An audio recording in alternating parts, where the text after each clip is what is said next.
I'm so glad she got a good group of people. Yes, that's sometimes they don't. Yeah, she's really good. Yeah, she's a friend of mine. A new friend, but Still a friend. I'm a Enjoying the book, is it? I am enjoying her book. It's very good. Yeah. Strongly recommended. Yeah. It's a good, easy read. For technical stuff, right? So thank you guys so much for being here. I really appreciate the turnout. Looks like you knew Boulder would have lots of people that like to talk quantum language. So thank you so much for being here. Thanks to Barnes & Noble people for having me. You guys may not even know why you're here. I'm going to try to tune in and see if I can get some vibes, but at the same time, I'm going to introduce some things to you that are introduced in the book, but you might like to have me talk about them a little bit in person. Kind of give you kind of an introduction to what's in the book. So the book is called Living in a Quantum Reality, Using Quantum Physics and Psychology to Embrace Your Higher Consciousness. And the reason that I wrote the book is because so many people come to me who clearly are awakened. They're awakened, they're souls, they're of higher consciousness, and they actually don't even know that yet.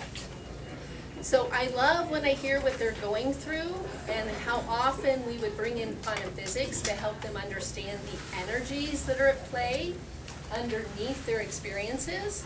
And so I finally went ahead and wrote the book. So the chapter 1 ends up being the technical. I try not to overwhelm you with the technical, but I also don't try to cheat you out of the technical. So the first chapter helps you understand the world of energy, how it carries information, how we experience it as different levels of consciousness, and the consciousness map that I have in the second chapter at least is a visual representation that we can use to understand where we are in consciousness at any given time. And I hope to demystify it for you, because for most people, maybe they're at an Awaken festival and they awaken.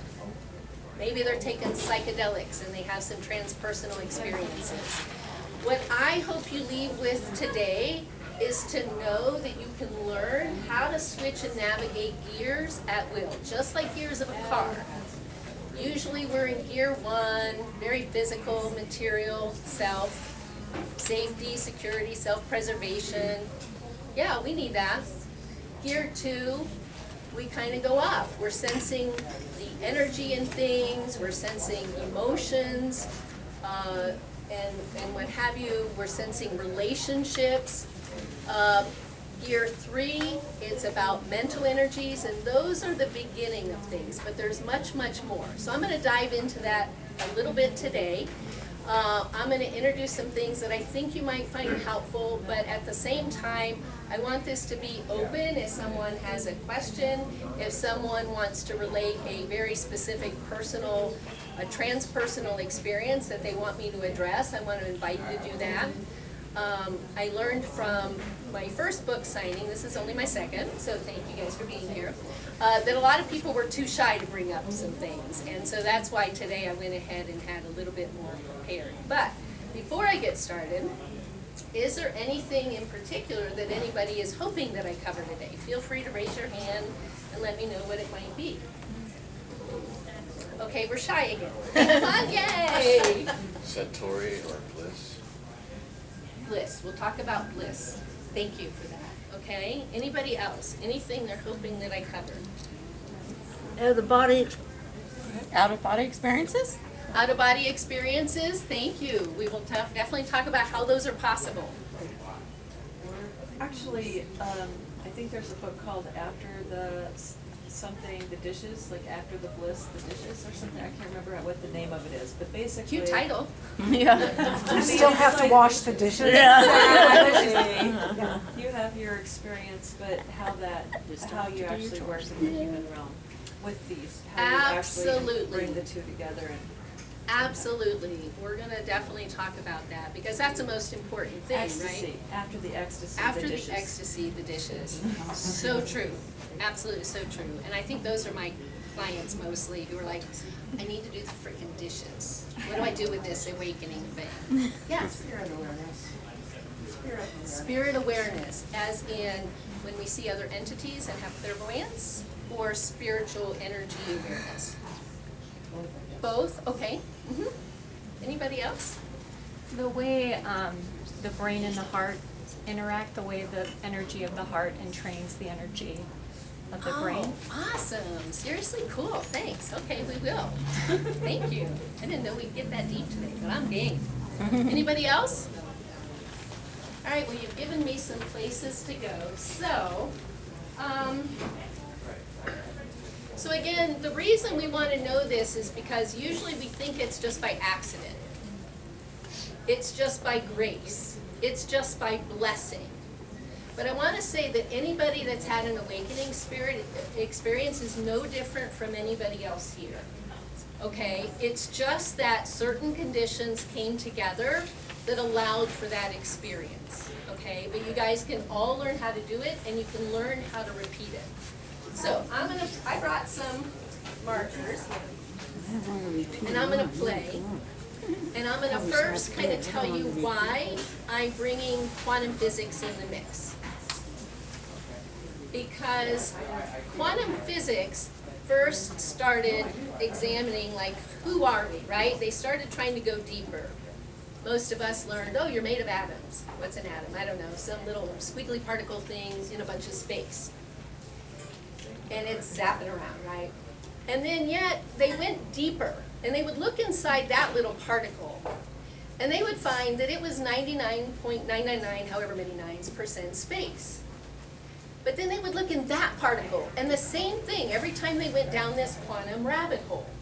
So I don't know if any of you saw Cosmos with Neil deGrasse Tyson. He had an episode of this, and he was standing in this beautiful, I don't know, might have been a French cathedral, definitely a European, huge, grand cathedral. And he said, see this cathedral? This is the amount of space that you are. And you see that little tiny dust particle in the light beam? That's the amount of particle. That's a little particle that we actually are. And then quantum physics found out something, to me, even cooler, because they said, well, what is this space? What is this space that we're tapping into, that we kind of feel is energy?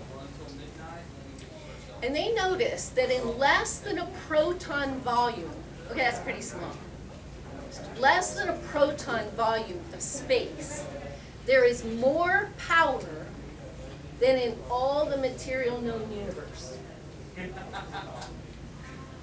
Imagine the power within you. Imagine the power within you. Imagine the power within each of you when you tap into the space of who you are.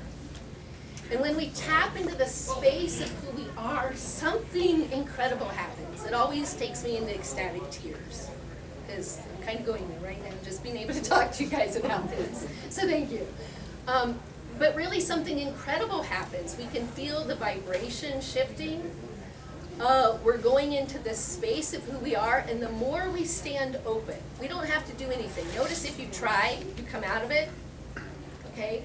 The more you just allow yourself to luxuriate into that space, believe it or not, the more it'll last, the more it will linger.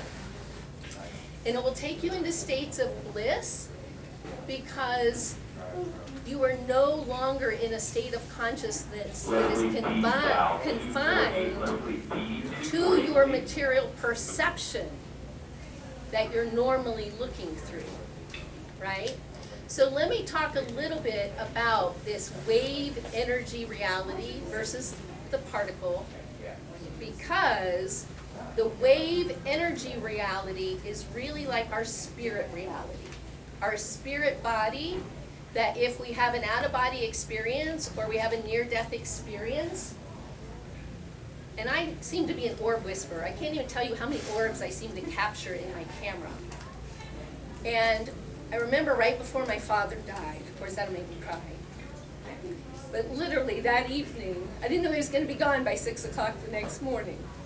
But that evening I got to show him his pictures of his 90th birthday party that we had just had a few months prior.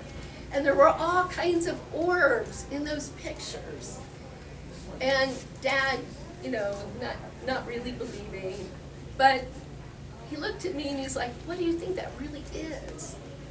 And I said, that's really who we are when we're not condensed into the lower vibrations of this material perceptive reality. And he looked at me and he was thinking about it, and then the next morning he was gone. And I watched that evening. I was kind of blessed to be able to watch as he kind of slipped away.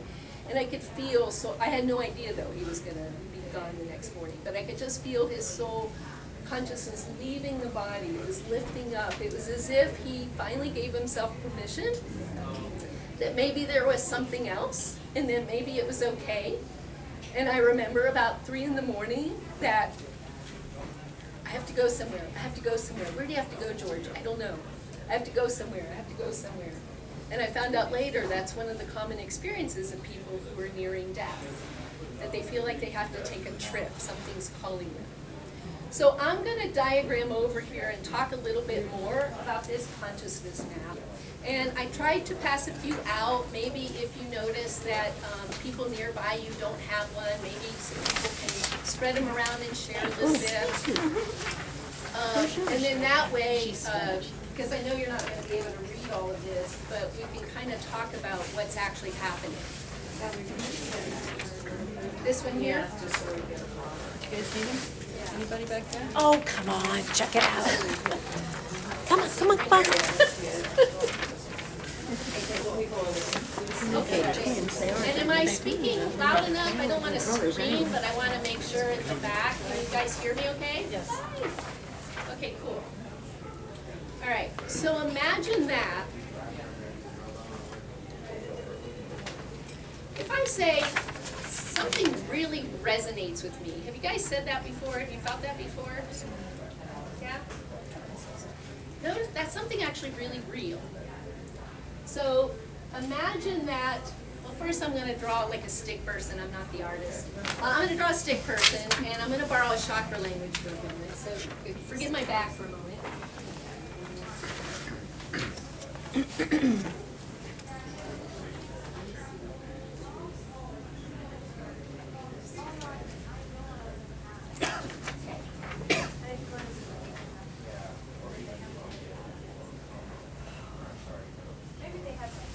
Okay, energy as we know it, Western medicine.